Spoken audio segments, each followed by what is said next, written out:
தமிழ்நாடு போராடும், தமிழ்நாடு வெல்லும் அப்படின்னு ஸ்டாலின் அங்கங்க வட சுட்டுக்கிட்டு இருந்தார்.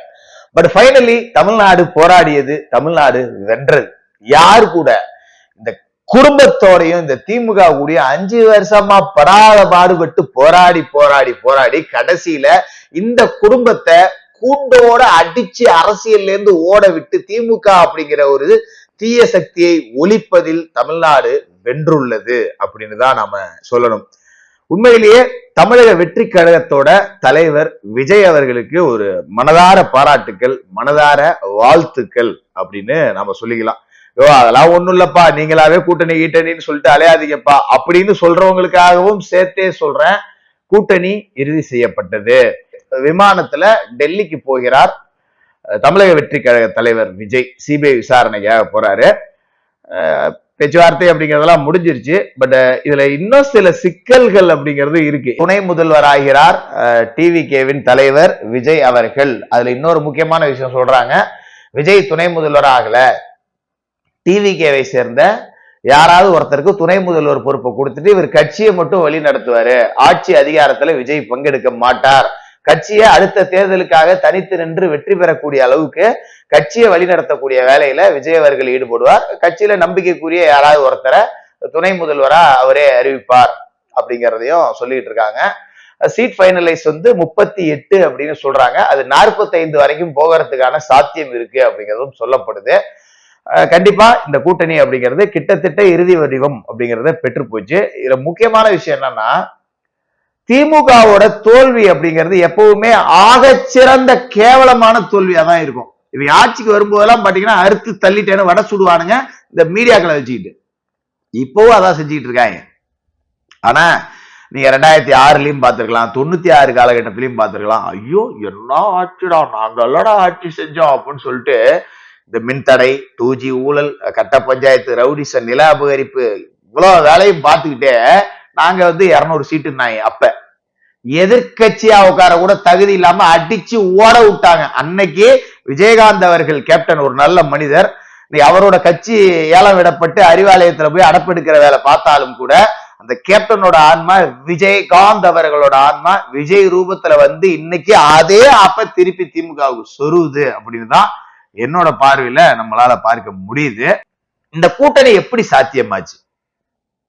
நான் 5 மாசமா சொல்லிட்டு இருக்கேன். நான் சொன்னப்பெல்லாம் நீங்க இல்ல இல்ல இல்லன்னு நிறைய பேர் சொல்லிட்டு இருந்தீங்க. பட் ஓகே, எனக்கு நான் சொல்றதுல உறுதியான நம்பிக்கை அப்படிங்கிறது இருந்தது. ஏன்னா தமிழ்நாடு போராடும், தமிழ்நாடு வெல்லும்.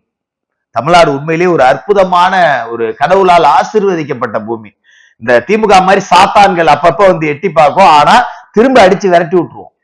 அப்படியெல்லாம் திமுக 2வது தடவை ஆள வச்சிடாது இந்த தமிழ்நாடு. கண்டிப்பா ஏதாவது ஒரு நல்லது நடக்கும். இந்த திருட்டு கூட்டம் கூண்டோடு பூண்டோடு அழிக்கப்படும் அப்படிங்கிறத நான் உறுதியா நம்பினேன். அதனாலதான் சொன்னேன், என்டிஏ கூட்டணிக்கு விஜய் வருவார், என்டிஏ கூட்டணிக்கு விஜய் வருவார், என்டிஏ கூட்டணிக்கு விஜய் வருவார். காங்கிரஸை எப்படியாவது பிரிச்சு கூட்டிட்டு வந்திருந்தாலே விஜய்க்கு அது சக்சஸ். தனிச்சு நின்றுதான் மும்முறை போட்டி அப்படிங்கிறது நடந்திருக்கும். திமுகவும் ஏதோ கொஞ்சம் ஜெயிச்சிருந்திருப்பாங்க. ஆனா இன்னைக்கு திமுகவுக்கு தேவசம் பண்ற வேலையை செஞ்சது செந்தில் பாலாஜியும் ஸ்டாலினும் தான். செவனேன்னு காங்கிரஸ் விட்டுருந்தாங்கன்னு வச்சுக்கலாம். இப்ப ஸ்டாலின் மத்த கூட்டணியோட நிப்பாரு. டிவிக்கே காங்கிரஸ் அலைன்ஸ் ஒரு பக்கம் ஃபார்ம் ஆயிருக்கும், ஏடிஎம்கே என்டிஏ அலைன்ஸ் ஒரு பக்கம் ஃபார்ம் ஆயிருக்கும். மும்முனை போட்டி அப்படிங்கறதுல ஏதோ ஆளுக்கு 50-60 சீட்டுங்கிற மாதிரியாவது பிரிச்சுட்டு போயிருந்திருக்கலாம். ஆனா இப்ப காங்கிரஸை விடாம இழுத்து பிடிக்கிற அப்படின்னு சொல்லிட்டு அப்படின்னாரு பாத்தீங்களா, அந்த பிஷ்கு திமுகவுக்கு. திமுக தலையை முடிச்சிட்டேன், திமுக கதையை முடிச்சுட்டேன், நான் தாண்டா திமுகவோட கடைசி முதலமைச்சர், என் மோலாம் இனிமே ஜென்மத்துக்கு ஆக முடியாது, புஷ் பண்ணிட்டேன் அப்படிங்கிற மாதிரி செஞ்சு விட்டார். 2வது, இந்த டிவிகேவுக்கு தேவசம் பண்ண, இந்த டிவிகே தொட்டு திமுகவுக்கு தேவசம் பண்ணது முக்கியமான நபர் செந்தில் பாலாஜி. கரூருக்கு நிறைய ஆதாரங்கள் கிடைச்சிருக்கு, ஆப்பு உறுதி. ஆனா இப்ப இருக்காதுங்கிறது தான் நான் சொல்றேன். என்ன காரணம்னா, பேசாம விஜயா அரசியல் பண்ண விட்டுருந்தா அவர் பாட்டுக்கு அரசியல் பண்ணிட்டு தனித்தே நின்றுக்கலாம், இல்ல கூட்டணிக்கான முயற்சியை செஞ்சிருக்கலாம். நீங்க 40 பேரை உயிரை பலி கொடுத்துட்டு அதுல அரசியல் பண்ணினீங்கன்னா உங்களுக்கு எவ்வளவு அதப்பு இருக்கும். 41 பேரும் விஜயோட உயிருக்கு உயிரா பார்க்க வந்த தொண்டர்கள், ரசிகர்கள். ஏன்னா அந்த என் கண்ணு முன்னாடியே என் ஆளுங்க 41 பேரோட உயிர் போயிடுச்சு.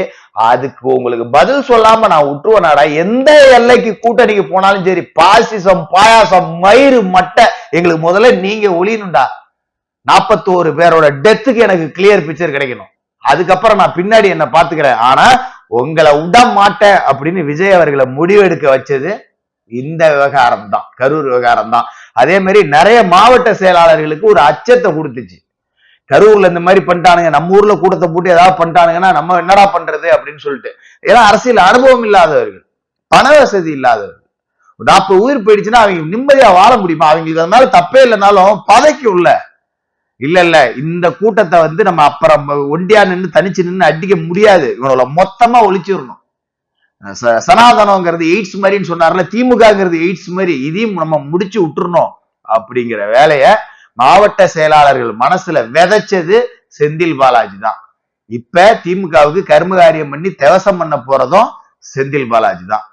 சிறப்பான தரமான சம்பவங்கள் எல்லாமே காத்துக்கிட்டு இருக்கு.